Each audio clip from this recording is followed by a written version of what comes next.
சாணக்கியாவின் அதிரடி நிகழ்ச்சி உறைவீச்சு. இந்திய பொருளாதாரம் தானாக வளர்ந்ததா, அரசின் முயற்சியா? டாக்டர் ஆர் வைத்தியநாதன் முழங்குகிறார். ஜூலை 20 சனிக்கிழமை இரவு சரியாக 7 மணிக்கு சர்தார் வல்லபாய் பட்டேல் ஆடிட்டோரியம், பீலமேடு, கோயம்புத்தூர்.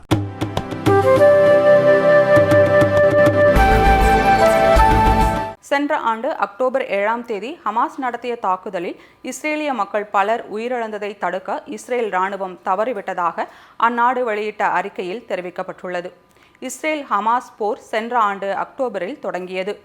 இதில் இதுவரை பல்லாயிரக்கணக்கான மக்கள் கொல்லப்பட்டுள்ளனர்.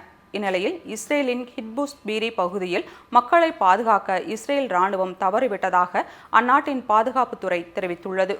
இதுகுறித்து இஸ்ரேல் பாதுகாப்புத்துறை அமைச்சகம் கூறுகையில், ஹமாஸ் அமைப்பு இஸ்ரேல் மீது நடத்திய தாக்குதல் தொடர்பாக ஆய்வு மேற்கொள்ளப்பட்டது. இதில் கிட்புஸ் பீரி பகுதியில் ஹமாஸ் அமைப்பு நடத்திய தாக்குதலில் பலர் உயிரிழந்தனர். அவர்களை காக்க ராணுவம் தவறிவிட்டது. ஆனால் ஹமாஸ் கிளர்ச்சியாளர்கள் 15 இஸ்ரேலிய மக்களை பிணைய கைதிகளாக ஒரு வீட்டிற்குள் வைத்திருந்தனர். அந்த வீட்டை இஸ்ரேல் ராணுவத்தின் டேங்க் தாக்கியது. இதில் இஸ்ரேலிய மக்களும் கொல்லப்பட்டனர் என்று கூறப்பட்ட நிலையில் மக்கள் யாரும் கொல்லப்படவில்லை. இந்த அறிக்கை குறித்து இஸ்ரேல் பாதுகாப்புத்துறை அமைச்சர் கல்லன் மற்றும் பிரதமர் பெஞ்சமின் நேதன்யாகு இணைந்து விசாரித்துள்ளனர் என்று இஸ்ரேல் பாதுகாப்புத்துறை தெரிவித்துள்ளது.